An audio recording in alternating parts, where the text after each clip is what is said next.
this one of our monthly events that we as the Ethical Journalism Network hold with the Frontline Club. My name's Dorothy Byrne. I'm the chair of the Ethical Journalism Network, and I also happen to be the head of news and current affairs at Channel 4. And for those of you who don't know us, you will find out more about us tonight, but fundamentally, we are a network of people like you, and we work together to help and support journalists in this country and round the world who are trying to do the best possible journalism with ethics that they believe are essential to them, often working in circumstances where they are not allowed trade unions or any other forms of protection. And we're going to be talking about that tonight, because tonight we won't just talk about ethics of journalism, we'll actually talk about the difficulties that we face as an organisation in working in difficult countries, and we'll be asking you to tell us if you think we're doing the right thing by going to countries like China or Turkey, or, I mean, today we could ask Brunei, what would we do in Brunei? I can imagine a few things I might do. So, and we've got a fantastic publication out today that I urge you to pick up because it's free, and I'm Scottish. But if you want to send us a little donation afterwards, that's marvellous. And in that, we talk about 20 key ethical issues, and I think we're going to talk about 4 of them tonight. And the first one is very much in the news, which won't surprise you because we are an organisation of journalists, so we knew that today there would be a major announcement about the regulation of Facebook, Google, Snapchat, etc., and other such organisations. And that's going to be the first subject that we talk about. And in our publication, Aidan White, our founding director and our president, is going to speak about why he thinks that regulation is a good idea. So I'm going to tell you a little bit, in case you don't know it, of some of the things that are under consideration, and maybe attack what you're going to say a bit even before you say it. Oh, I think you'll probably agree with me, Dorothy. I get in first. So for those who may not know, ministers are today publishing plans for new legal requirements of the social media giants. And some of the language in this article is slightly concerning if you're a journalist who believes in freedom of the press. They will give new powers to a regulator, we don't know who this regulator will be, to set and enforce codes of practices. They will look at making people comply with new rules which could suppress search results, online links and app stores, and even block some websites. Executives could also face personal civil fines or individual prosecution. And I think as journalists, if that was happening to a newspaper, we would be very concerned to read that. A statutory duty of care will be created for these companies. I mean, I don't have a duty of care, even to myself. So that is concerning. And here is one. What constitutes harm could be defined by the regulator. That's a bit worrying. And immediately this morning, the Society of Editors expressed concern.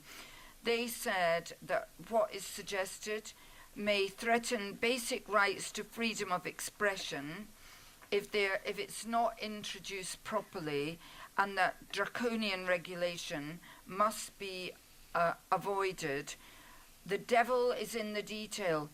Who will decide what is fake news, write the Society of Editors? This form of censorship in the hands of those who would shackle the press and curtail freedom of expression would be disastrous for our free society. There is no use pretending that there are not politicians who wish to silence some debates who would use this as a weapon if permitted. Well, that sounds like a really bad idea, Aidan, altogether. Well, it sounds a bad idea to the Society of Editors, but I'll tell you one thing, it doesn't sound like a bad idea to millions of people who actually have been the victims of the growth of an information landscape, unregulated, uncontrolled, not respecting basic human rights and values, subjecting to abuse millions of people, many of them children, vulnerable people and so on, allowing the circulation of illegal content, which is really potentially dangerous. You have to look at not what's happened today. A Tory government has put forward a white paper for future laws. That's really, and I agree very much with the Society of Editors about there are elements in it which are completely unacceptable and have to be taken out. But that's a democratic process. But we have to understand how we got here. We didn't get here accidentally, and this bill didn't suddenly arrive, again accidentally. We got here because of two things. One is because the communication landscape today is under the control of enormously powerful, enormously rich, and irresponsible organizations that do not respect the public interest, have no respect for anything other than their own business model to generate massive profits out of clicks. They are the ultimate in clickbait organization. And their lack of responsibility, their lack of willingness to recognize the problems they cause and to do something about it is well recorded and well known. That's one of the reasons why we're here. The other reason why we're here is because there's massive public concern, Dorothy. You quoted the Society of Editors, but you didn't quote the NSPCC. You didn't quote Bernardo's, who actually point to the fact that the abuse of children, for example, has actually become rampant. The fact that in the last 15 years, the question of child abuse online has risen from 100,000 globally to 18.4 million cases. The fact that the majority of children who are subject to abuse, in the majority of cases, point to online grooming, online activity, which is contributed towards it. So there are two reasons why we're here. We're here because of the failure of the big tech companies to take their responsibility, and we're here because of massive public concern about something that is out of control. Now, I don't agree with this, and of course, the EGN is a press freedom organization. We wouldn't agree with broadly sort of defined laws which are completely useless in terms of narrowly focusing on the problem. But something's got to be done. I think the one argument that I don't think is acceptable at this point is to say we can do nothing. Is to say, well, maybe it's better not to have these laws because they may be misinterpreted. We've reached a stage where something has to be done. So, I mean, I think there are a number of areas, just very briefly to finish, I think there are a number of areas where I think law is necessary. I think law is necessary on the question of competition law. I think, for example, I'm someone like some of the favorites in the White House race on the Democrat side for 2020 and getting rid of Donald Trump, who say one of their priorities will be to break up the big tech companies. They're too big, too powerful, and have too much authority. And American capitalism has always been good in the past, in decades past, in being able to recognize when companies get out of control and they need to be cut down to size. So perhaps we need laws in that area. Secondly, we need laws on taxation. These companies have made a monkey out of corporation tax rules around the world. They have gone into countries in order to exploit what they can from people's private lives and their information and so on, and they are not paying decent amounts of taxes. And they always say, oh, but we're not breaking the law. That's absolutely right. They're not breaking the law, which merely points to the fact that taxation law is massively out of date. It has to be reformed in Britain and elsewhere. It's no secret that the reason that these companies are all holed up in Dublin with their headquarters for Europe and elsewhere is because of the wonderfully lax corporation tax rules. So there's another area where I think law and regulation needs to be applied. privacy rules, the right of people to have a private life without the exploitation of their privacy and so on. The European Union, we refer to it in the article it's put in here. The European Union's General Data Protection Regulation is a really welcome piece of legislation which says that if you're going to interact with people and take their personal information, you have a responsibility to make sure it's not misused. And Cambridge Analytica is only one of the biggest scandal. But the fact of the matter is these companies have not been able to respect our privacy. And I think the law is right there. So we have to look at that. Fourthly, there's a question of transparency. We need to have laws which force these companies to tell us what the hell they're doing. How do these algorithms work? Why is it a secret that we can't know how their algorithms are actually sort of following us and what methods they're using? Basic laws of transparency, it seemed to me, are essential. And fifthly, and this comes on to this issue, it's harmful content. And harmful content is a massive issue. I mean, what I'm concerned about in this law, or this white paper that you put up, is not so much what's in it, but what's not in it. I mean, there's not enough in it, for instance, dealing with online misogyny. I mean, it's not treated, it's a massive issue, it's not treated seriously. There's not enough in it dealing with interference in elections and so on. It's a massive issue. It's not present. So I'm concerned about, the main thing I'm concerned about this law, though, is that its attempt to sort of create a new form of responsibility for legal content that can be deemed to be harmful. Well, who's going to decide that? Yeah. I mean, who's going to decide it? I mean, the moment you make something as broad as that, it's a recipe for disaster, because it means that the lowest common denominator will be applied, and that all sorts of journalists who've got different opinions, and satirists and cartoonists and so on, are going to find themselves possibly in trouble. So you can't have that. So we've got to narrowly focus the law, but I absolutely disagree with the idea that this is not the time for us to stand up and start laying down law. The problem about it is we're always very good at saying we've got to defend our freedoms. It's really difficult for us to say, well, what do we want instead? I mean, how do we define what we need? And I think that's a challenge to us. So I'm not against regulation. Actually, as you can hear, I'm in favour of it. But I want decent law. I don't want stuff that is going to make life difficult for journalists and so on. And I don't want us to be thinking that if we adopt any law at all, it makes us like North Korea, or it makes us like Iran, or it makes us like other sort of demonic states. I think that is an unacceptable parallel. We're a democracy, comfortable democracy, and as a settled democracy, we should be able to regulate ourselves and use the law wisely. Yeah, I mean, Jeff Jarvis, a god to many, says welcome to China. Well, I think Jeff Jarvis is not welcome to many, actually. He's not my best pal, and Jeff and I have had many arguments over the years.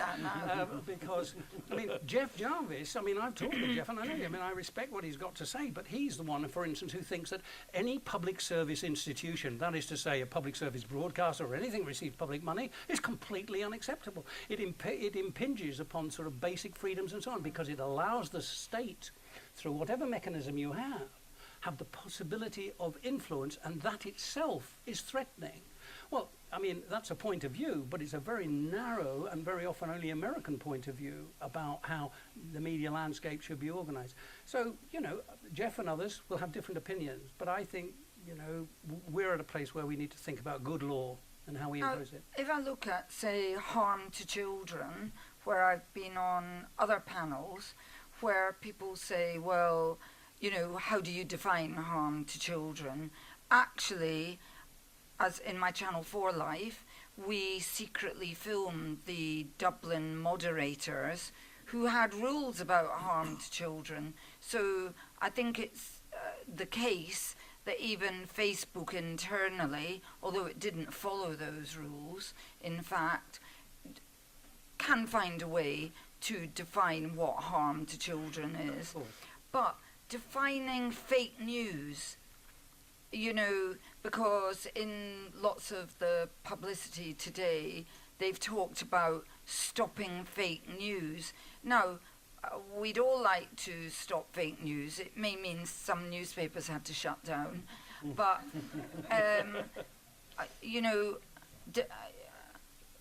speak to that. How do you regulate to prevent fake news?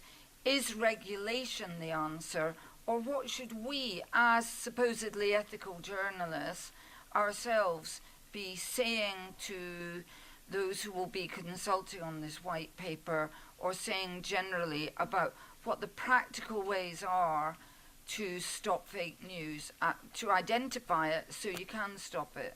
I mean, it is tricky, but I think the answer is to recognise that the whole argument about disinformation comes up around the way that it's used to interfere in electoral and democratic processes. And the way that technology can be weaponized and mobilized to circumvent electoral law so that money can be spent in order to, give an unfair advantage to groups and so on. And actually, the European Union and Google and Facebook and others have reached an agreement on a code of conduct which was agreed last year to try to identify fake news and to report on how it's being dealt with. Specifically, I think, looking at this question of the threat to democracy and the way it is used in that way. And the first reports, this was a self-regulatory exercise.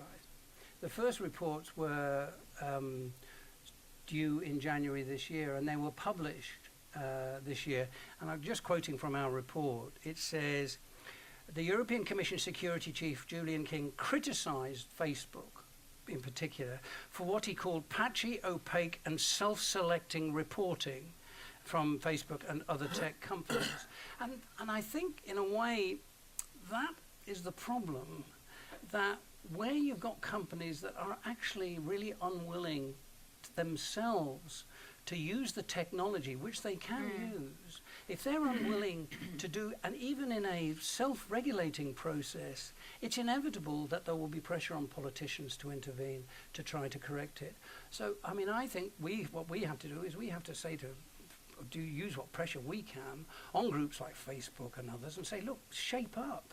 You've got to, but they recognise it's a big sacrifice, and the big sacrifice for them is that they're going to have to change their business model, and because their business model is amoral and doesn't have any distinction between what is legal and illegal, what is praiseworthy, what is disgraceful, what is abusive, what is not abusive, because they don't have a business model which recognises these distinctions, but journalists do, then they would have to cut the amount of profit that they are reaping, and that's a big ask for companies that have been born only to make money, and they do it very well. I'm not against the making of money, it's just that I don't think it should be done at our expense. Well, since Aidan's quoted himself in this marvellous publication, I thought I could quote myself. And one of the points I make is that I feel that journalists, we've been too much on the run, and we're not shouting enough about the good that we do and have done in society. And let's be frank, if journalists in Britain and the United States hadn't exposed Facebook, would any of this have happened? I love the way that politicians have made it look like they were just sitting there, and one day they thought, oh, there's something up with that Facebook lot. And, it's only because of what fantastic journalists, Carol Cadwallader, the New York Times, Channel 4, have, and many others have done to expose them, that this is being revealed at all. And I feel very strongly that journalists have got to be a lot more positive about the role that we play in society. You touched on misogyny, and Hannah Storm, who is our new director, has written a great piece here about gender in the newsroom that we're going to come on to talking about. But also, Hannah, I know that you feel very strongly about online misogyny and the complete lack of control about it and how it's affecting female journalists. Do you want to give us your thoughts on that? And I know I've heard this is being streamed. I don't know if it is, but good. Let's stream it straight to number 10 Downing Street for its temporary occupant. What do you think you know, what would you say to Theresa May if she wasn't thinking about anything else tonight?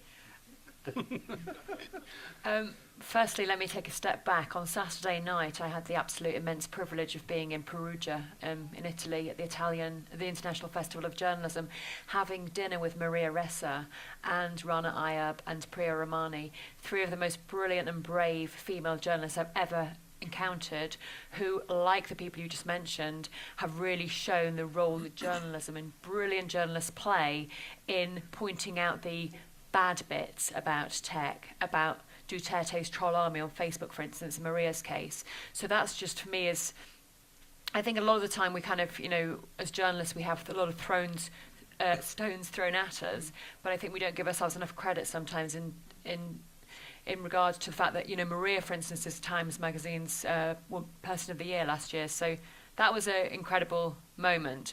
The reason I mention that is because all of these women, and many, many, many more women, are dealing with immense and horrific online misogyny. And one of the issues I have with that is that I'm seeing women around the world, many women who are joining the journalism industry now, actually deciding against joining the journalism industry. Seeing young women who don't feel that they can write the pieces they want to write, cover the stories they want to cover. And I'm not just talking about women, I'm talking about marginalised communities, so people who are members of the LGBTQ community, people who represent different religions than the mainstream, let's say, self-censoring.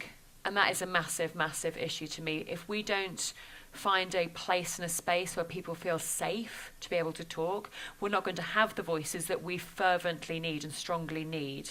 So that is kind of one of the things that I would say, I guess, to Theresa May, is that, you know, firstly, this is happening because too often we're not recognising this is happening. That's the first thing I'd say. And secondly, that, you know, Facebook and Twitter and Google, we need to be talking to them as well, I do believe, talking to them to get them to recognise that this is happening and to understand what they're doing to combat that. It's not going to be an easy answer, and we might get a lot of kind of wool pulled over our eyes, but just as we said before, you know, why are we going to China, why are we going to Turkey? We need to be talking to people who we don't always agree with to try and broker conversations to try to get to a best answer. So that would be my kind of, you know, she's not going to listen to me, is she? Because she's in 10 Downing Street with lots of other things to think about. But if she were to be listening to me, then that's what I'd say to her. Do you want me to go on to some of the other aspects that I've discussed in my piece, or would you like to? About online.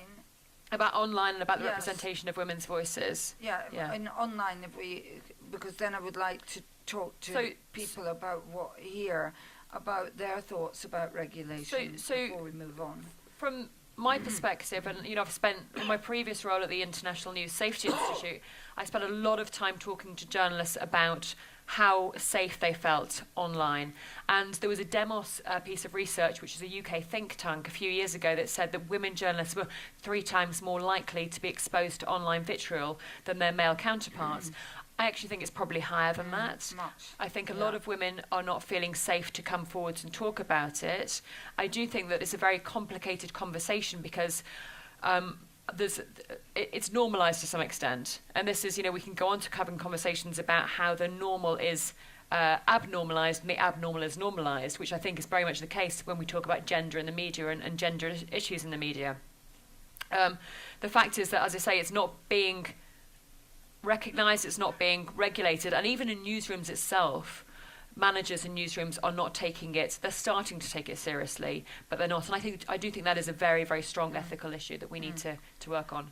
On the issue of regulation of Facebook, Google, etc., I mean, I'd like to invite people, anybody here, to say their thoughts, not just for or against, but how it should be done.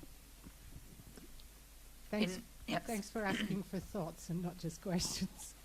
I just want to ask quickly, this regulation that you're reading about, the legislation, is only about online platforms, right? It's not about journalism in general. Yes, it's online. So, to be provocative, what's that got to do with journalism? I mean, these guys have been telling us for decades now that they're not publishers, they're platforms. Yet whenever you start talking about regulation, they start talking about freedom of expression. So you can't have it both ways. But it also includes potentially things like comments pages for newspapers and stuff like that, as far as I'm aware. So everything's online, so it's not just the platforms. They're online, and I think we would argue, I think many people would argue, they are publishers. They're, you know, as I often point out to people, this is a platform. Here, this is actually a platform, and it's not attempting to show me child pornography. So I would distinguish. Yes, Sorry, Chris, who's our current temporary director. For the In fact, next everyone 12 here, hours. everyone here is like a director. Yeah, It's no. amazing. Mexican army. Yeah, Mexican army. Just to respond to that, I just do think one of the problems is if you zoom right back, if you do a kind of Google Maps thing, deciding what the internet is the problem, because I do agree that largely this is about stuff which isn't about journalism, whereas the European directives of 11 and 13 are specifically around authorship and journalism. But actually you could get hidebound by that, because our problem is we've really got one of the arguments of the man James Ball, who argues in a slightly different way to Aidan in our series of lectures, is we know something must be done, so we do it, but actually we don't quite know what it is, and at the moment we're seeing it's two-dimensional rather than three or even four-dimensional, and I do think that's a problem. But how can you say it's not journalism when that's where my daughter gets all her news? I mean, I've tried to get her to watch Channel 4 News, and that hasn't actually happened yet. Okay, I would argue, I wouldn't necessarily say she gets all her news. She gets her information. We are genuinely into semantics, and semantics matter. No, words some matter. of it is news. I know It some is of it's news, but not all of it's news. Sometimes she's being Yeah, told but how stuff. are you going to regulate Certainly not to tell journalism. the difference between? Exactly. That's the issue. Now, yes, sir. Speak away. Thank you very much. The name's Ewan Grant. It's probably stretching it a lot to call me a journalist. I have done some journalism, and I was once warned that I might be in danger because of concern that a major international organization or representatives of some representatives might pass my name and address to a terrorist organization. It's not perhaps an organization you might think of at first in that. My question is there a real danger of divide and rule by big tech, and therefore that you're all going to have to come together and perhaps not have semantics about what is journalism? You're all in information with a capital I and deal with these big tech, because of the word is they're big and all embracing. And also, this might be a little bit, some people might find this provocative and offensive. We all know that in IT and tech, there are a lot of people who are somewhat on the spectrum, and therefore you need to engage with them as a group, because not all of them will have that much empathy. I think somebody mentioned empathy earlier. So they could divide and rule, so the partial solution, nobody's got a whole one, have we, is club together. Everybody's in this together. Thank you. Thank you. Any other points? Yes, here. I am Mashru Shakil of the Chevening Fellow, come from a developing country, Bangladesh. So you are talking about the regulation for the tech and social media, social platform, the Facebook and other things.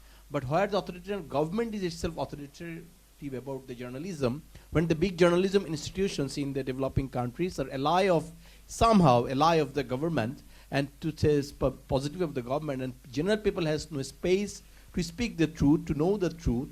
So there is the Facebook, and the social platforms are the only space of the peoples to know the different types of informations, because they can't rely on the traditional mainstream media. So there would be the counter effect of the regulations, maybe. So what is the creative way to have the regulation and not to have the regulations for the That's a social really, platforms? really important point. It's a really Yes. good question, and you're right. The fact of the matter is, because we get locked into, here we are in a sort of settled democracy, and we're having the privilege of having this debate about, how we go about the regulation. You're absolutely right. I mean, in countries like Bangladesh and in many other countries of the world, organizations like Facebook are a lifesaver for free expression. They're a lifesaver for giving people the opportunity to express themselves in ways which are not allowed in the constraints that they work in. So what I think what that points to is the different context in different parts of the world where this debate is taking place. And it would be wrong for us, for example, to say, oh no, we can't do anything about Facebook here because, they're doing such an important job in India or in Bangladesh. I don't entirely agree, Aidan. I mean, they are a lifesaver in some of these countries, so I completely support what you're saying, but in some countries they're also a death sentence. And so, places like Myanmar, for instance, there have been so many horrific atrocities perpetrated via Facebook and things like that. So we have to be very, very careful in terms of having these conversations.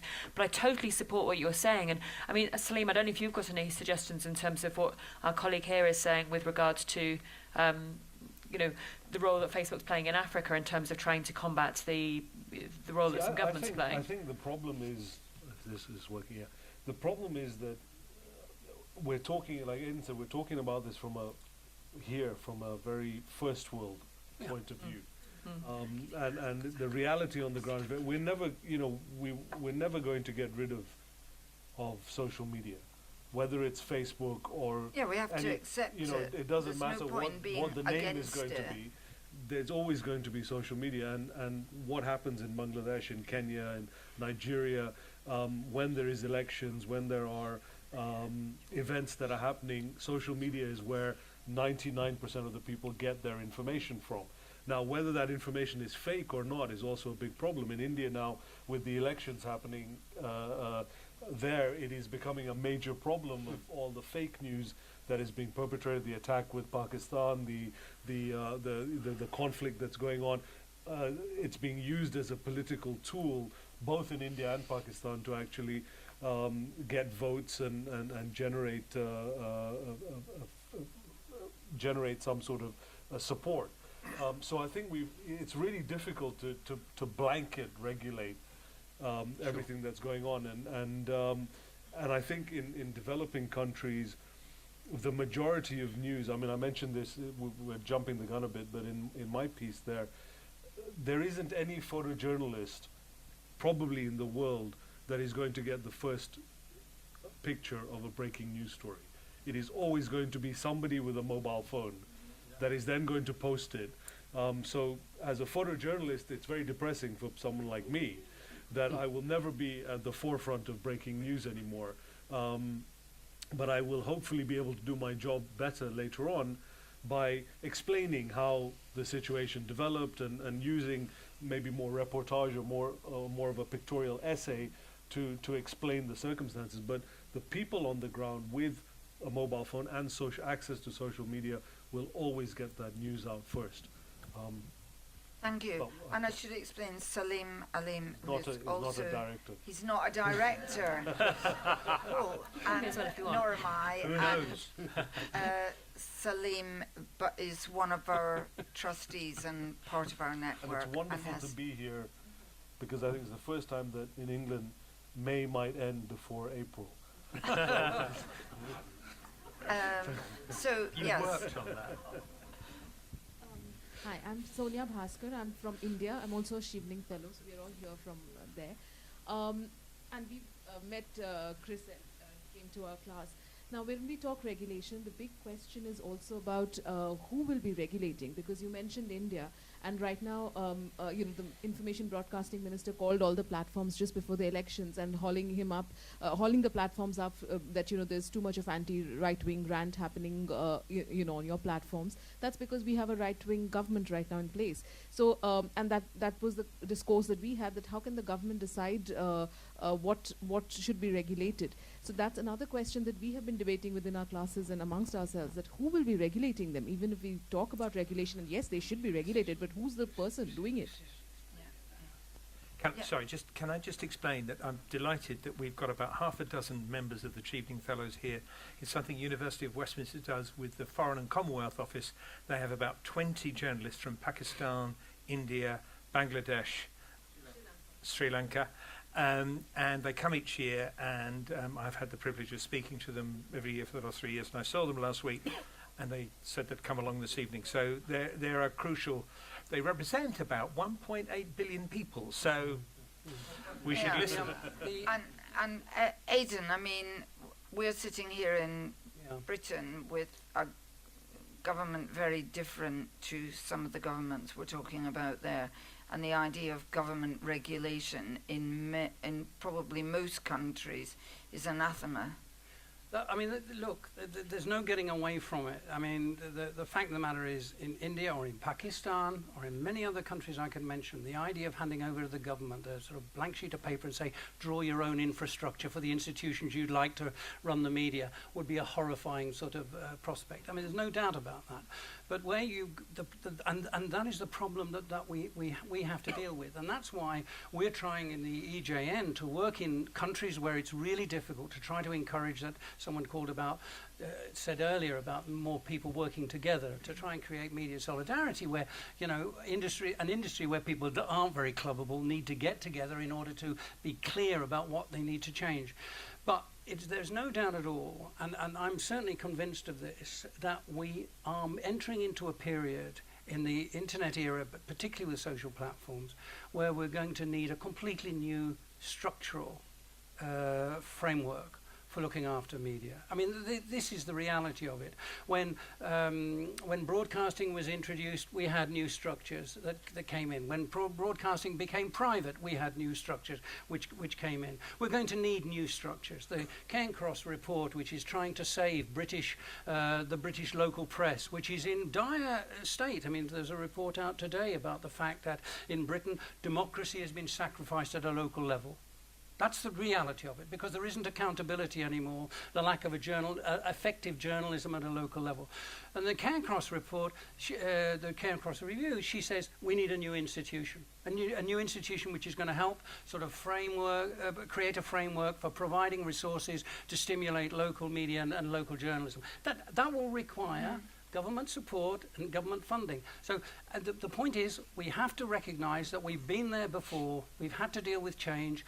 Ofcom didn't sort of drop out of the sky because somebody thought, oh, what we need is an independent, legally based regulator to sort of organize the way that broadcasting is put together. It was necessary because of the state of technology and the public interest at the time. And this is where we are. It's necessary because of the state of the technology and the public interest that need to be served now, that we need new structures. So this bill, which is having a very unhappy start, is basically the first step in a long journey that's going to lead, I hope, within 5 to 10 years, and that's saying something because that'll be quite quick, the creation of a completely new infrastructure. It's necessary, it's got to be independent, and it's got to protect journalism. Interestingly, I sat on a panel recently with a representative of social media who in fact used that very argument in their favour, because when I said that we had secretly filmed moderators at Facebook's moderating company in Dublin permitting footage of a small child being violently beaten by a man to remain up on Facebook, and I said that was clearly wrong and clearly showed the need for regulation. The representative of the social media giant said, but in some countries that would be acceptable. I did ask her to tell me which that country was. I could think of a lot of very bad countries, but I wasn't sure that I knew one where men were allowed to violently beat 2-year-old children. But they use that as an argument for doing nothing. So they take what's a really good argument and turn it round in favour of zero action anywhere in the world. Anybody else like to make a point? The gentleman at the back has been raring to go for a while. Good evening. Sorry for being that insistent. My name is Pierre Dokir. I work with Article 19. I'm the head of media freedom for Article 19. We do agree that on some aspects of social media platforms, laws would be needed when it comes to regulation. For instance, taxation won't happen spontaneously. But in our view, when it comes to the moderation and the distribution of content, other approaches should be preferred. And we have developed a model that we call the Social Media Council, which is a self-regulatory or multi-stakeholder approach to content moderation or to the oversight of content moderation on platforms. By self-regulation, we mean something that should be transparent, accountable to the public. This is an organ that should serve the public, not the companies, but really serve the general interest. It should be, in our view, based on international standards on freedom of expression, and that would be, in our perspective, a way to integrate more free speech into the oversight of content moderation. Thanks. Thank you very much. Yes. Well, shall we get your microphone? You need a microphone for that. Hello, I'm Saba, and I'm a research associate for the Chevening South Asia Journalism Program. I'm not a Chevening Fellow. I just had the thought, we're talking about regulation, but if we take it back to being a user, the content that Facebook delivers me is already regulated. It's showing me whatever I would want to see. So it's not the unfiltered content that all of my friends are uploading. I'm not getting a vast array of material there. So I guess it goes back to the algorithms and understanding those and then just unlocking those, because if everybody is free to upload material, then everybody should be free to see what's being uploaded. And that would actually inform us more about the diversity of views within the circle of people we choose to accept as friends. Any other points?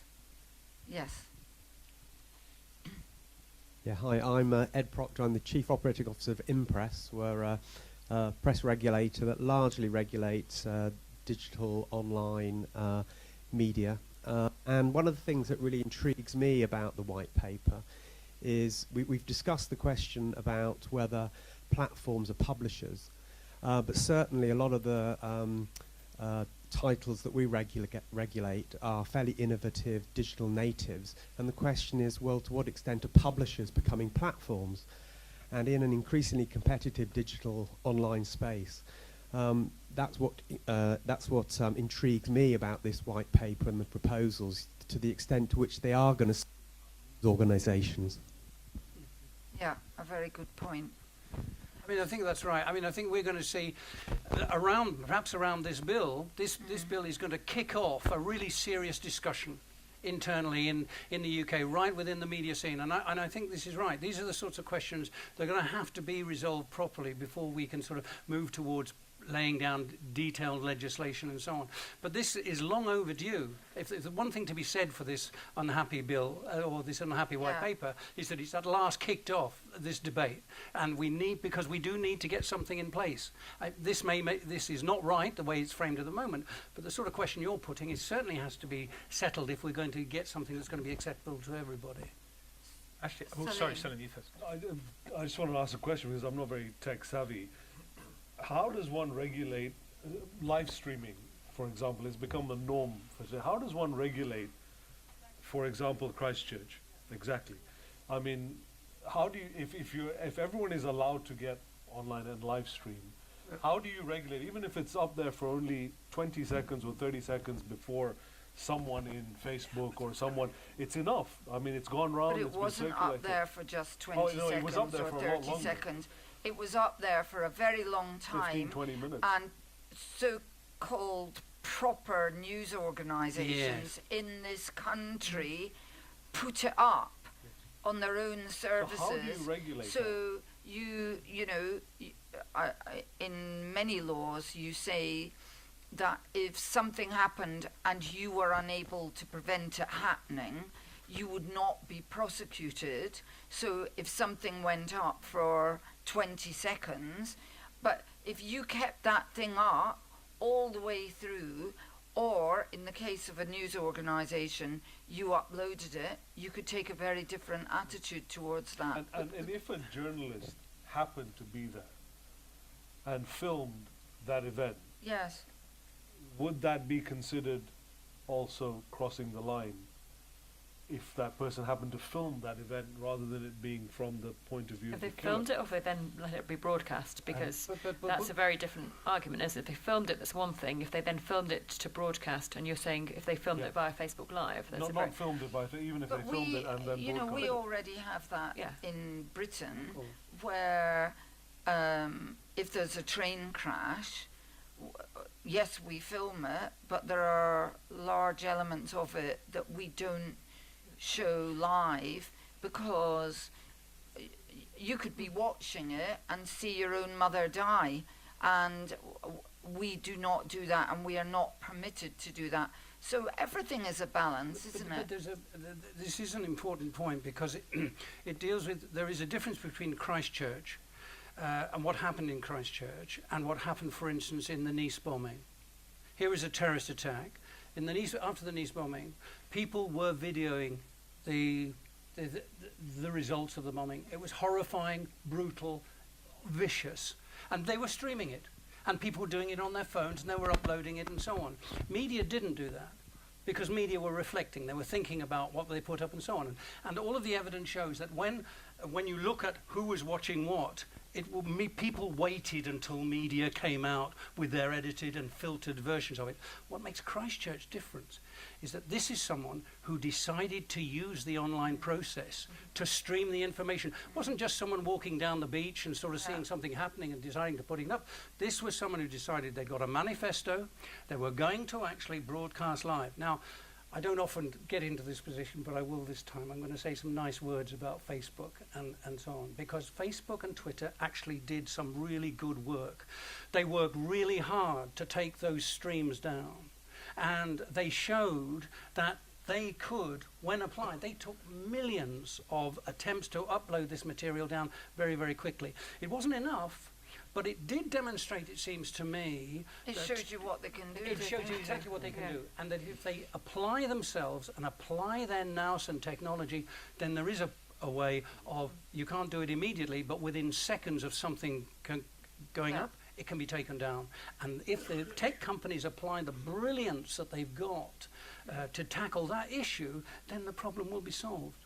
Chris? Sorry, just two quick points. Back to Salim and actually persisting with my view about you need to understand the nature of the beast, because you're absolutely right. The issue that you raised about someone manipulating the tech companies, I think, and I think there are 2 points that come out of that. One is you've got to separate the tech companies who are acting exactly like Andrew Carnegie and others did in the Gilded Age 100 years ago. They're just big companies. That's not the web. That's not the net. The net is a technology. It's a potential. It's how you use it. And these people are the problem, because actually, in fairness, as Aidan says, they won't give up their business model because it's making them not only a lot of money, but it's making them extraordinarily powerful. And what we see with the multi-billionaires is actually they don't have time enough to spend the money, but they do want the power and the recognition. So separate the technology from the people who are running it right now, because the people running that technology right now are behaving as Andrew Carnegie and the bank JPS Morgan, all that, the way they behaved at the end of the 19th century. And in fairness, that's when the Americans decided to break them up. So that's one thing, but you've still got the technology. So whichever way you look at it, you've still got to work out what. So my point is we need to understand it before we try to hit it with law. And the second problem with that is, which we've already seen in the way that I think it was Congress or the Senate interviewed Mark Zuckerberg. They didn't have a clue. They weren't even sufficiently well briefed by their aides, who should have been younger and more tech savvy. And you have. You don't have to be young, sorry. All right. Well, you don't. No, You exactly. don't. You don't. No, I know you don't. But No the ages reality of is, year. the reality is, the majority of people.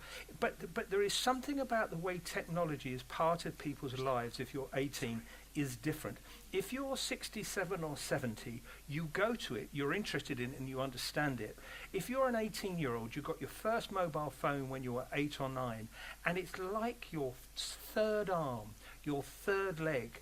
They function with this and they multitask in a way that you can be just as bright and smart as a 67 or 70-year-old, but you have come to it and you use it. They live it. And that is something, again, which is part of our current level of unknowingness of the technology, in my view. And until we get a bit closer to that, we won't come up with a kind of legislation all over the world which can actually do more about this. Although I don't think I can wait for people to understand it. I mean, we need to get on. It's my feeling.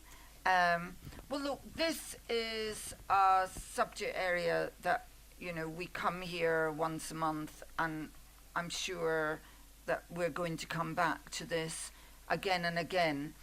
But actually, in this marvellous publication, Saving the News, what disturbed me was that there were 2 essays dealing with subjects that really should have been dealt with 40 years ago, never mind 10 years ago. And Hannah, you have written about gender and ethics in journalism.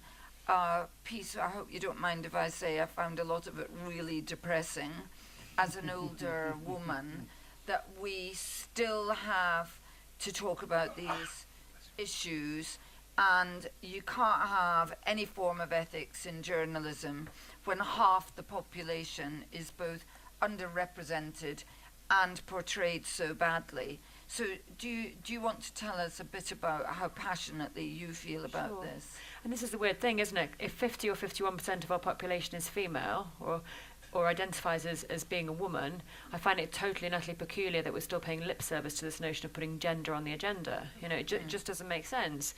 It's totally normal. You look at the kind of the group of people here today, and, you know, I think probably the majority are women.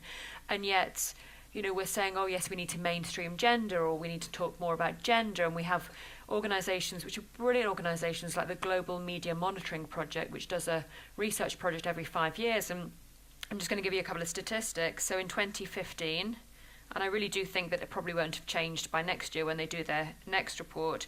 In 2015, they said progress towards equality of women and men in the news media has virtually ground to a halt. And that is the number of women inside the newsroom, the number of women at senior levels, and the number of women reported in the media. So 37% of news is reported by women, 37% of news. 24% of those heard, read about, or seen in newspapers, television, and radio news are women. So the other 76% are men. When you talk about the way that experts are reflected in the media, the majority of experts are men. Now, it is depressing, Dorothy. It's really depressing, especially when there are many brilliant women in positions of seniority in the media. There we go. That's my hat tip to my new boss. But seriously, there are many brilliant ones, but they're still in a minority. Look, for instance, in January when Susan Zorinsky became the head of CBS News, there was such a furore around it, and reported in a way that many men, that if it was a man, it wouldn't have happened. Also took over from David Rhodes, and there were a lot of arguments around she was brought in at a time when the organisation itself was in really dire straits. So we've all heard of the glass ceiling, but in this instance, a lot of people suggested it might be the glass cliff that she was put there to fail. So she's only the second. In the States, there's only 2 women who run major US network news programs, news organizations, rather, 2 women out of the rest of them. So yeah, to your point, I think that it's peculiar to me that, for me, you know, women make up half the population, that we're still only now kind of going, oh my goodness, we really need to include it. What's also really peculiar to me is that when we hear about those 24% of, or the 24% of people who feature in the news, a lot of the time they are represented in a really harmful way, in a way that reinforces stereotypes, in a way that focuses on women's appearance rather than their achievements.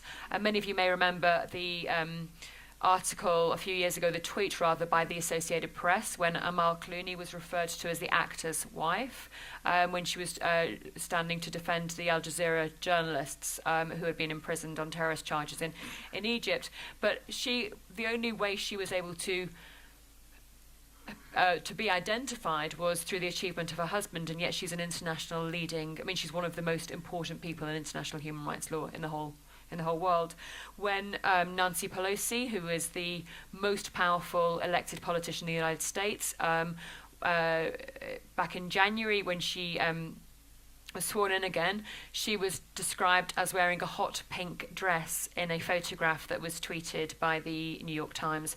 And I can't imagine any men would ever be described in that way.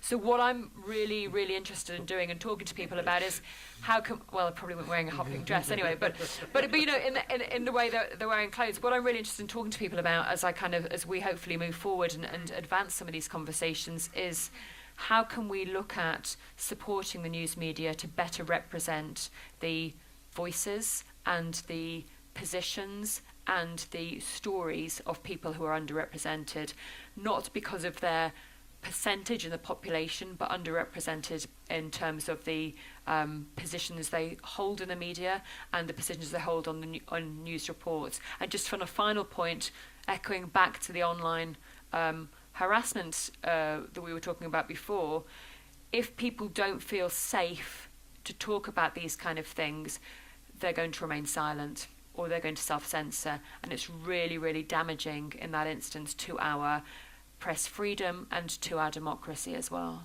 And there's a very powerful article in here as well from a woman journalist in Honduras making that very point about how unsafe it is to be a woman reporting there. I don't know if anybody has any comments to make about this and any of their experiences of, as a man seeing this, or as a woman, a sense of the importance of having greater equality in terms of ethics. There's a huge danger. As a bloke, I want to say I entirely agree, because you kind of, if you're not careful as a bloke, you kind of step back and you let Hannah say it. But actually, what Hannah has already said to me, it's not enough for women to do this, that the men have got to come up and stand up to the plate as well. So, thank you, Chris, because actually, you know, this notion of gender isn't just women, okay?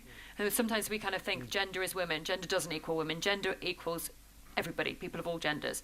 And it's really, really important, and sometimes I feel very uncomfortable saying this, but it's really important to have male allies, really important. Whether we're covering issues such as sexual harassment, which is a very difficult issue for a lot of men to cover in the news media, or whether we're talking about better representation in newsrooms, it's really important that we can all form part of that conversation, because only then can we advance that conversation, I think. It's been interesting that a lot of men in newsrooms have found Me Too coverage quite difficult. Quite a number of them have said there's too much of it, that it puts off viewers, which may or may not be true, that it makes audiences and readers feel under attack. I don't know if anybody else here has heard people, I've heard this from quite a number of women in television and in newspapers, saying that it makes men, even men in the newsroom, they say, well, now I'm beginning to feel under attack because we're covering this so much. But I'd just like to make one point on that, and I've done a lot of work in this area as well. A lot of the time I've found it, so Me Too, it's a really important hashtag. It really is. It's been an incredibly motivating and unifying and advocating hashtag. But from when we're talking about Me Too, I think it doesn't end with me. It's not. I've been doing some training with the Pointer Organisation, Pointer Institute in the States, around developing training in newsrooms to change the culture of newsrooms, to combat harassment. And it's not about division in this instance. It's not about women who are over 40 versus women who are under 40, because there's a very strong argument a lot of the time of, oh, well, this is just what we put up with back in the 90s and the 80s and the 70s. It's not about pitting older women against younger women. It's not about pitting men against women. It needs to be about how do we together advance this conversation. Yes, people feel uncomfortable because it's a really difficult subject to broach, and it's something that affects 1 in 3 of the population, gender-based violence. So actually, if you look at the makeup of people here, it's really, really, it's going to be hurting a lot of people. We need to find better ways to have that conversation, to include people and to amplify people's voices. I think one of the problems that we've got, and Hannah's sort of really hit on an important point about in order to create a culture inside newsrooms, we need to dedicate resources and capacity in order to have training, raising awareness, and that sort of issue.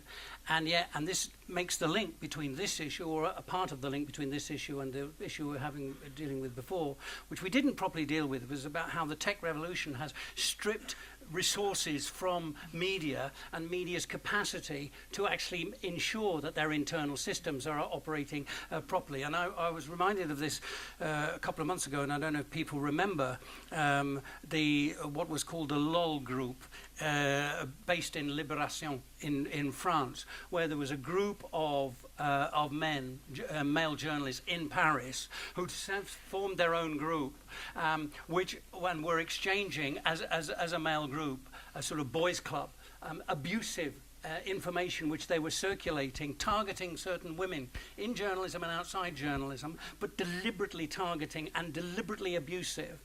And it caused a real shock within the French media, but it revealed very, very clearly, because all of the people involved in this were people who were doing work related to technology. They were the young masters of the universe that are now to be found within media systems, who had no sense of ethical responsibility about being in a news environment, and had not been introduced to the need to respect others, to be aware of the need to respect others, and this is, I think, one of the problems that we have. We have a new generation of people coming into journalism who don't and are not properly schooled in the sort of an ethical background. But I mean, it's not just the new generation. I mean, it's years and years and decades of a lack of respect. Right. And I mean, I understand that technology is also a way in which this is kind of diffused, as it were. I totally understand that.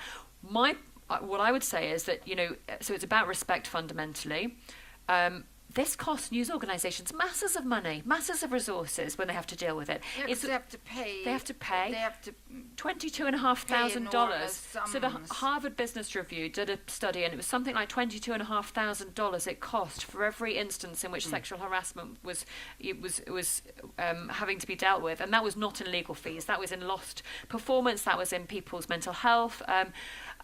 Leadership, for me, is the absolute key thing. So yes, we have got a lack of resources, but leaders need to lead from the top, and that's not just Me Too, that's in terms of respecting people and helping people feel safe, able to do their job. All of the things that we have on our list of 5, transparency and accountability and humanity, we need to turn that into ourselves as well. So like with Lena's, there's an article by a fabulous lady called Lena in here, and she talks about self-regulation, and she talks about this ethical audit that they do. So when we're looking out in terms of the ethical journalism that faces outwards, I think we also need to look at the ethical journalism that faces inwards, and how do we make our newsrooms better, safer, more respectful, more diverse places that allow us to represent our audiences in a more positive and ethical manner. Well, I think for us as an organisation, with you as our director, I think that's going to be a very important element that imbues everything we do in the future.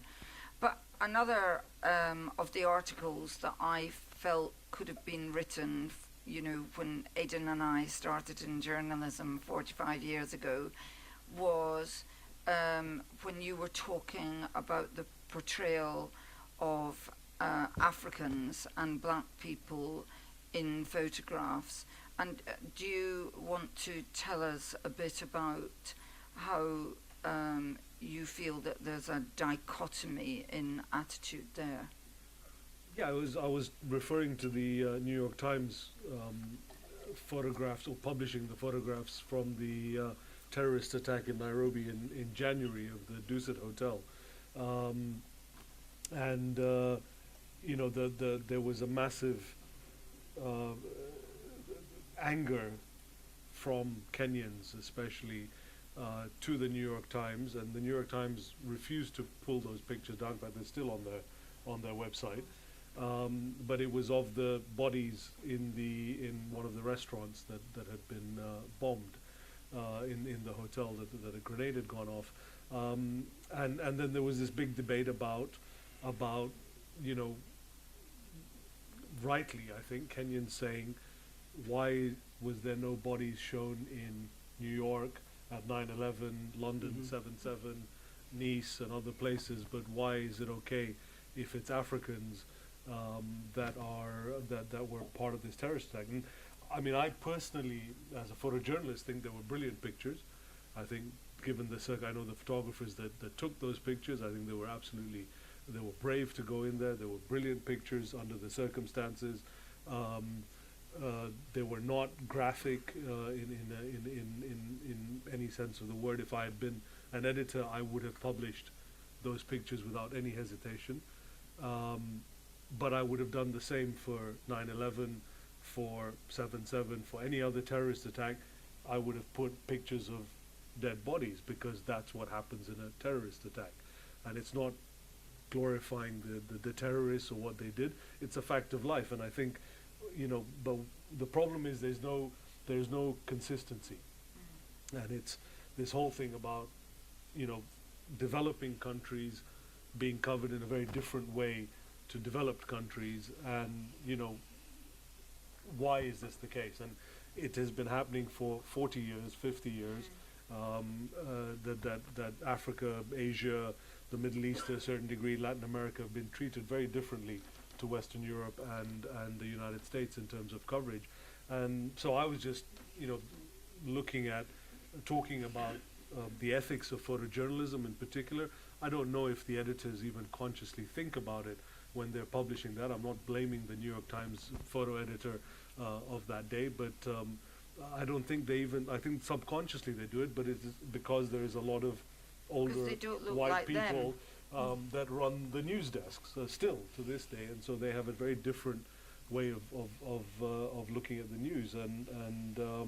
But the other, going back to online and technology, the other problem I really have at the moment with photojournalism is the fact that a lot of photojournalism students spend more time learning about Photoshop than they do about taking photographs. And that to me is a major problem. Is the technology has, I don't know how you stop this, because the tech is just getting better and better, but you can take mediocre pictures and you can turn them into something spectacular if you know how to use a computer, not because you're a good photographer. And you can manipulate and you can change pictures and the meaning of photos if you know how to use Photoshop or any one of these other apps well.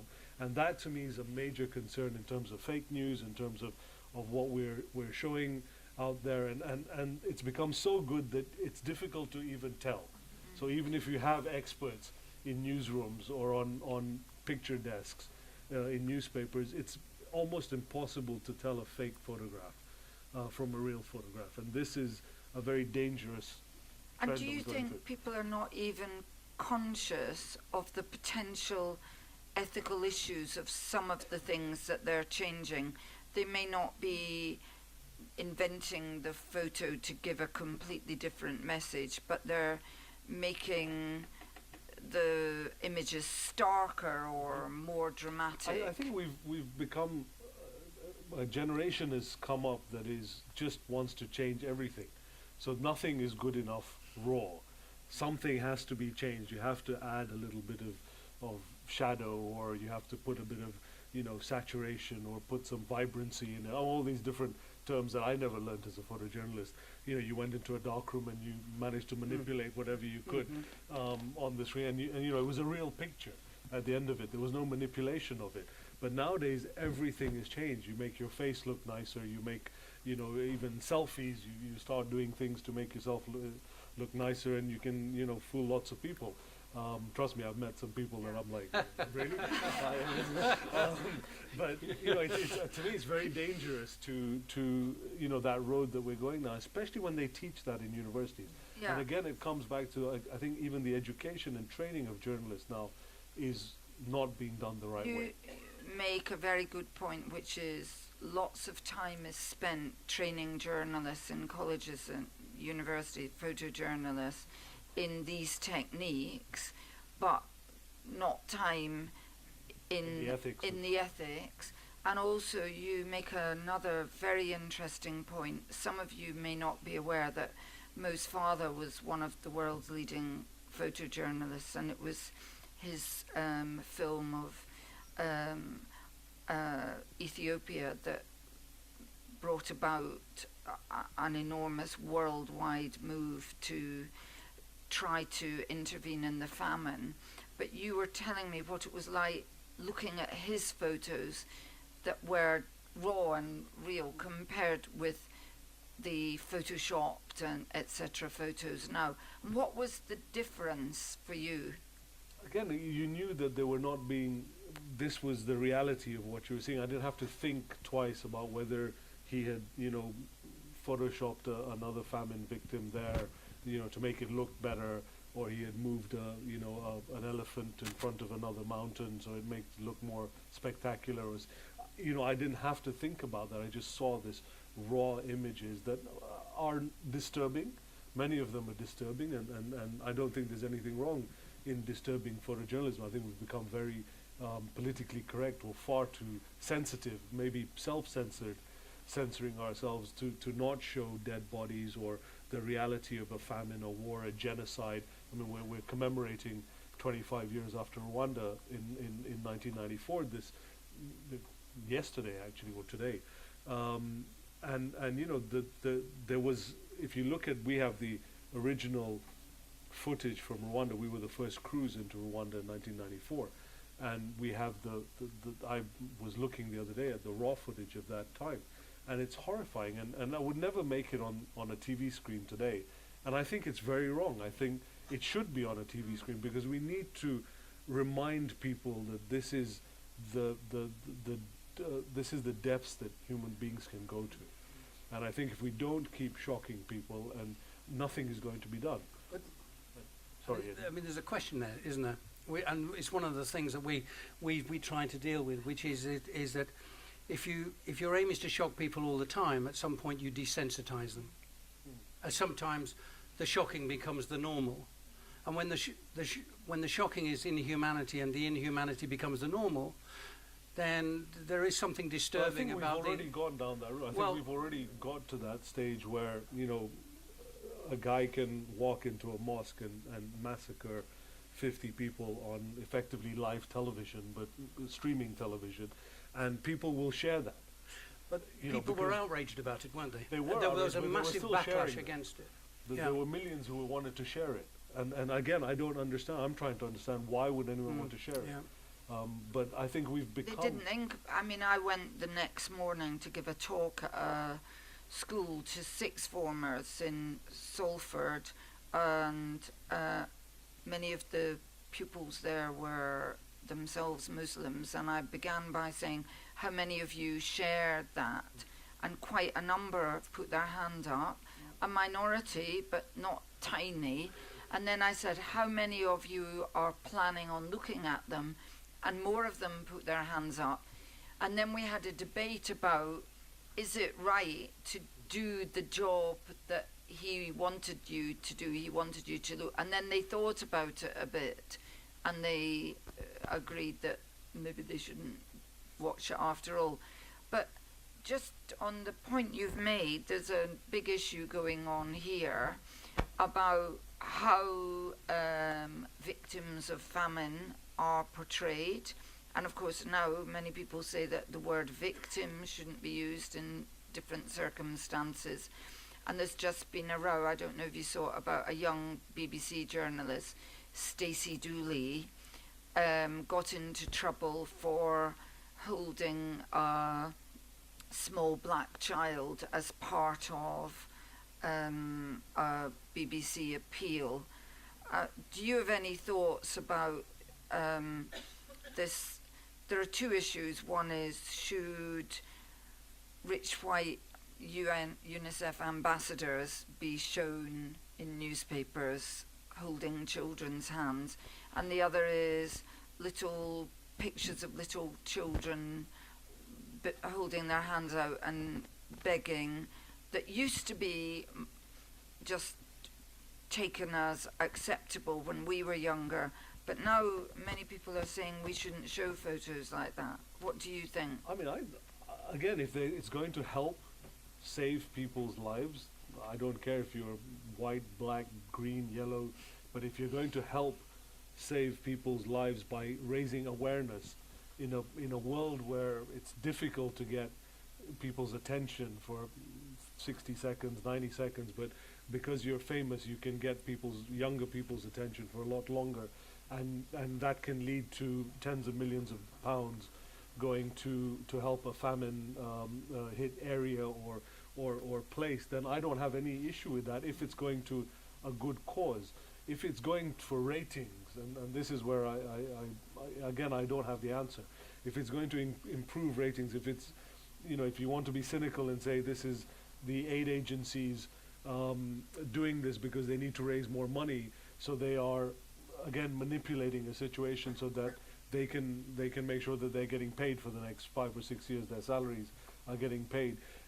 You can be as cynical as that, but there is famine in the world, not just in Africa. There is war, there is genocide, there is terrorism. My worry is that we're getting, after Nairobi in January, I was watching the news because being in Kenya, the biggest fear we had was that now people will stop coming because it's another attack. After Westgate, it took us almost 4 or 5 years to recover, 3 or 4 years, it's been 5 years since the attack, to recover from Westgate. It's just been in the last year that we've managed to get tourism back on, and so everyone was just like, oh God, it's happened again. So I'm watching the news, the international news, back to back all night, and thank God, I'm thinking, thank God for Theresa May, because that was the night of the first vote in Parliament, and that's all every channel was showing. The Dusit attack was just a little bumper thing on the bottom, and I was thinking, well, thank God, people, and Nairobi bounced back, not a single hotel lost cancellations, people came back. But the worry about that is, in my mind, is that people are finding this normal. So terrorist attacks are becoming normal. And unless hundreds or thousands of people are killed, nobody's batting an eyelid, and that worries me. And it was the same as famine in the 80s and 90s, that after a while it just became normal. It's another African kid starving. Or they happen in places like Christchurch, through a different mechanism. So it's normalised, and then it's abnormalised by something which takes it to another level as well. Now, before we move on, are there any... Yes. I'm a visual journalist in Mexico, and recently we had an incident where there was an illegal oil tap, and it exploded as the gas was coming out. Residents from the area went and all started collecting gas, and then it exploded and 130 people were killed, which actually probably half the people here didn't hear about it. It didn't really seem to make world news, but all of the people that were killed were charred to death. And I found that many of I didn't not cover it, but many of my fellow photojournalists that covered it, I found that the newspapers did not publish the photos of the charred bodies, but they all published the photos of the charred bodies on Instagram and Facebook and got like the most likes, and those were the photos that were circulating the most, and some of them that were not, especially ones that were freelance, that did not have an agency that set their standards. And I found myself very disturbed by the images, and actually people, both because people started making memes out of them, about like jokes of people dancing in fire and dying, and then also because I wondered if I think that there are circumstances when their photos of dead bodies do contribute to raising awareness, but in this situation, I personally did not feel that it did. And actually, many of the family members actually started an online campaign asking people to stop spreading the images. So I guess I wonder if we think that the ethics of sharing photos of dead bodies is based on whether we think that sharing that photo makes a difference, Or when is it that some photos are worth sharing and others aren't? Because I don't think with this situation that it really did make any difference, and so just wondering, putting that out there. That's very disturbing. Sorry, sorry, I'm only saying this because I genuinely think it's relevant. As an ex-managing editor of The Guardian and also a reader's editor where I dealt with readers' complaints about exactly that kind of thing, journalism in the 40-odd years I've been doing it has always had an unhealthy relationship with morbid curiosity. You get it with a car accident, people stop and they stare and they look at the bodies in the road, and it's weird, and a lot of people say we make our living out of that. What we try to say is that actually we're crossing the line. We're telling you that there are many accidents at this junction, therefore you need to know about it and you need to see the bodies so you're shocked. I think the desensitizing thing is the really scary thing. I remember when an RAF fighter jet crashed in a place called Huntington 35 years ago. The Cambridge Evening News, the local newspaper, which sold about 50,000 a night, actually showed the charred body of the pilot in the ejector seat sitting there. Now, I don't think we'd do that anymore. And I think it would be right not to do that. But we did that then because we could. And that's the other journalist problem. We were all brought up that if you could do it, if you could get away with it, if you could get a bit of a pull from the audience, you did it. And technology has now meant that we can do the most extraordinary things, and we're having to relearn or re-understand the just because you can, you don't have to, and you don't need to. And again, a very good point about that is that photojournalists don't need a newspaper or a publication to actually publish anything. You just go on social media and do that. And who's going to stop you unless you start regulating everybody's accounts to pull things down? It's almost impossible to stop these images spreading. It goes back to what Aidan and Chris said, that you have to train people to have your own internal ethical standard of things, and that's a really difficult thing. That's right, and I think you make a very good point, and you made it yourself actually. You said that the media didn't publish the pictures, but they were made available on social media, and that statement carries within it an understanding of the difference between journalism and what journalism is and what free expression is. And that is, people do have the right to circulate images that we might find deeply offensive and hurtful, and certainly to the families involved that they would be. But journalism is actually about taking into account the impact of the circulation of those images and pictures. So, I mean, I was very pleased to hear that you said that there was this distinction and so on, and long may that be so. We can't expect social media to be journalistic because it's the expression of individuals' views about what they think and what they would like to circulate. And we wish they would do it better, and we wish there was more media literacy and more understanding and so on.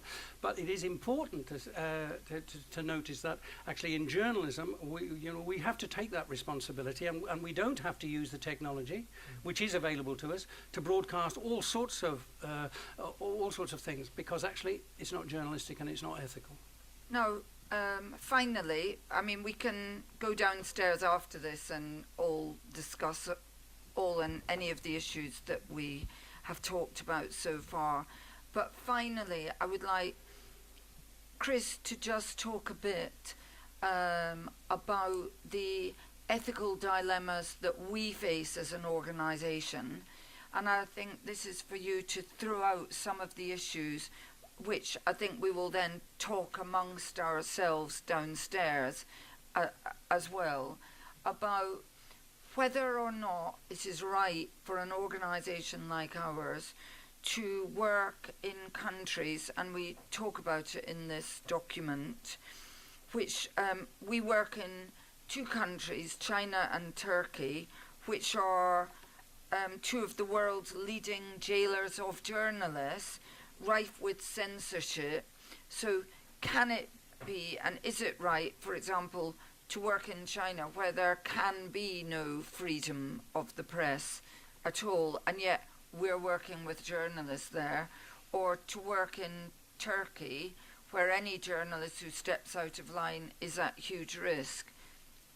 So do you want to just say a bit about what we're doing and why you think it is right? Yes, I'm briefly happy to talk about it downstairs, but The truth is that when we're talking about China and Turkey, the China and Turkey projects the EJN is currently undertaking have overwhelmingly been run by Aidan this year. So we did a joint piece in the magazine about it. But I wanted to do it because I'd been approached on 3 different occasions by journalists who had listened to a presentation from me as the EJN, and they said, "Well, look, I agree with all that, but if I was to do that in my country," and I think one was Turkey, one was Sri Lanka.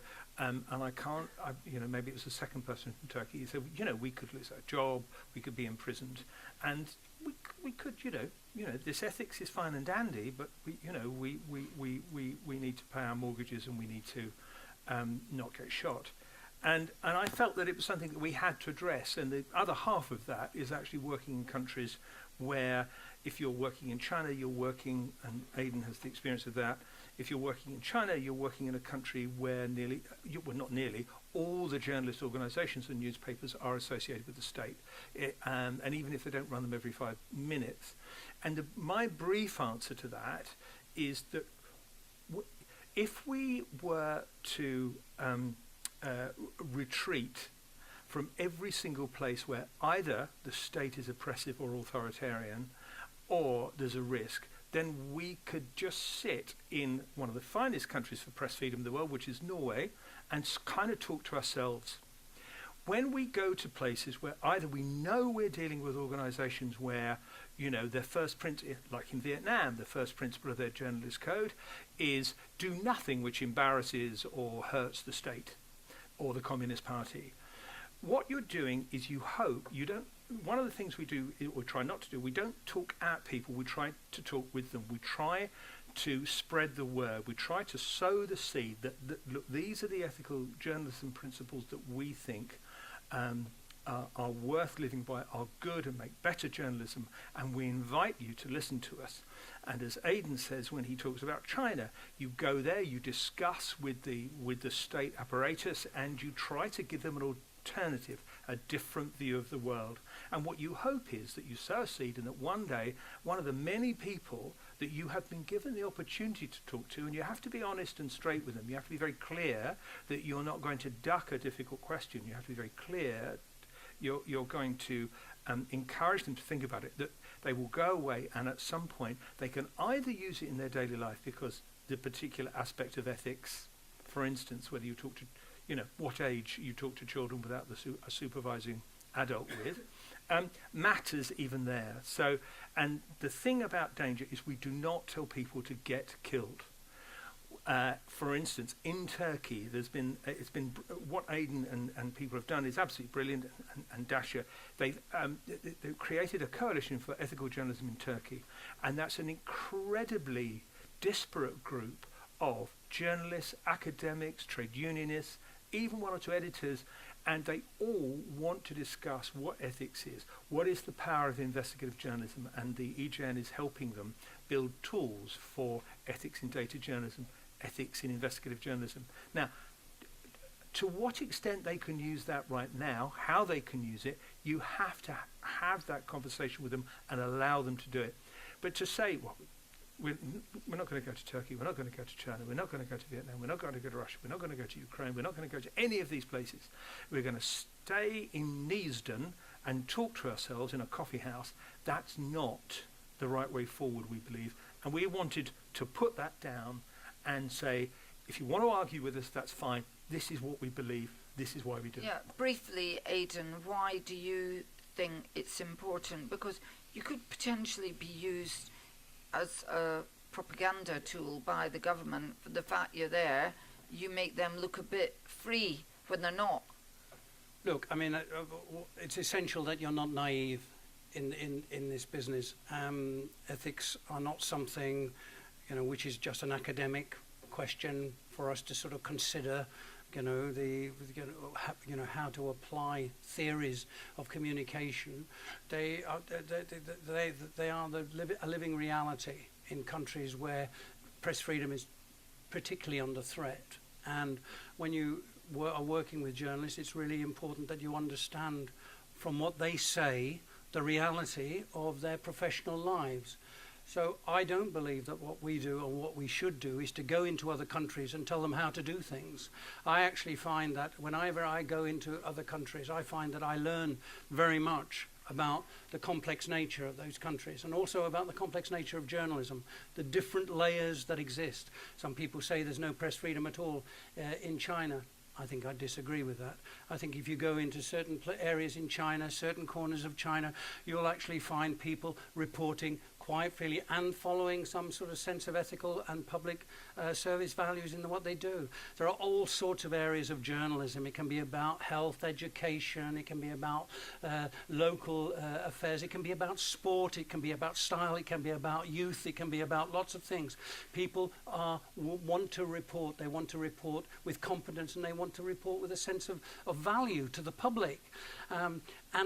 But it's true that, and I always use this metaphor about journalism is practiced inside a gilded cage, in all countries actually, in all countries.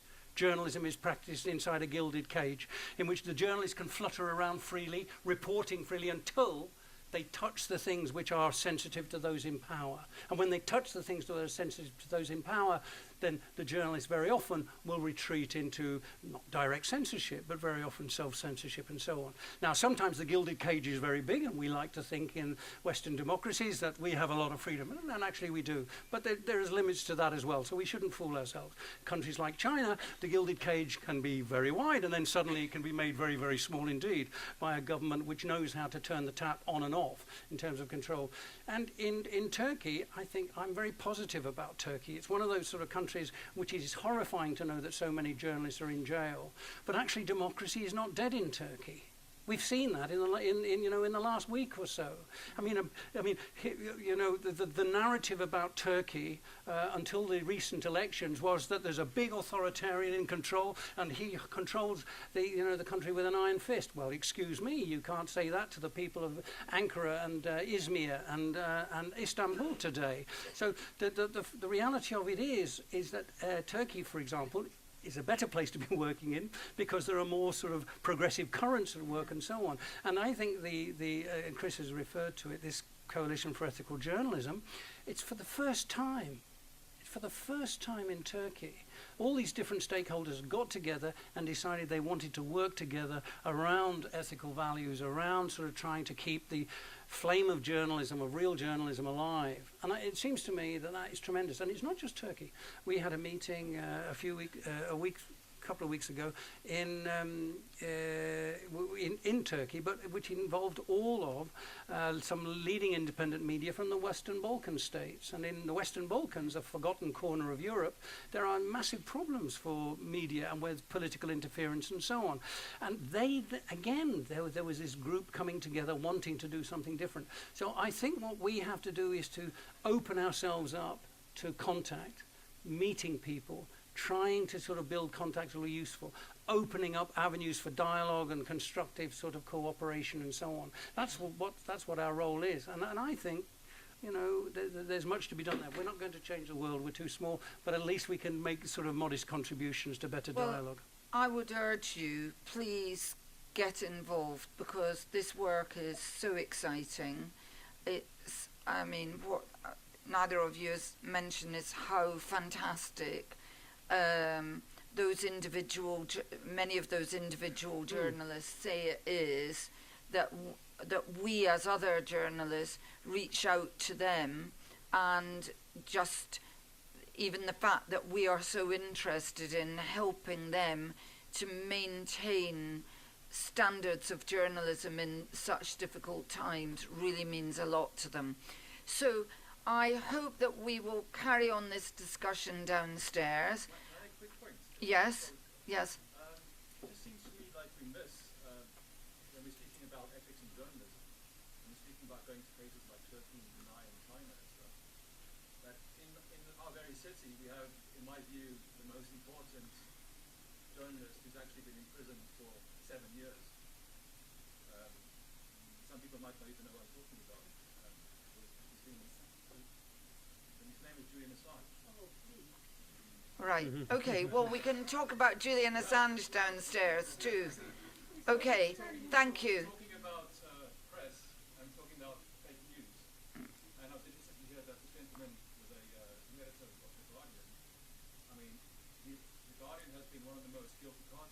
All right. Okay. All right. Because the truth about Julian Assange isn't known. Okay. And I mean, I'd just like to hear your opinion on why is it fair that this man is in prison for the last 7 years? Why is that right? That is not for me. I think that's what's known as a loaded question, Right. but I'll happily talk No, downstairs. no, no. Can I just say, we have not passed any opinion on what should or shouldn't happen to Julian Assange.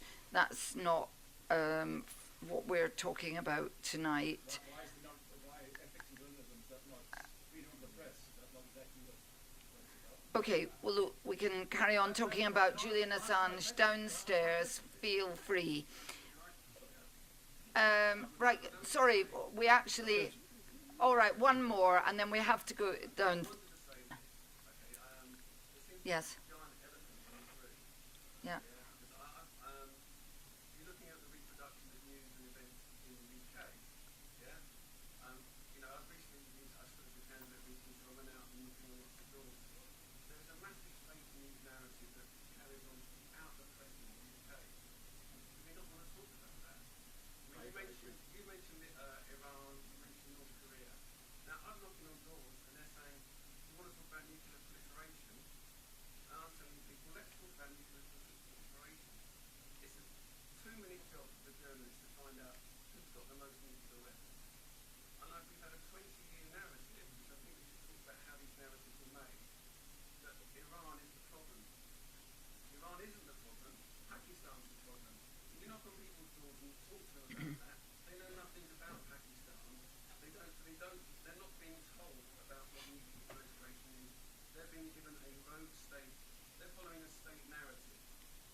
Well,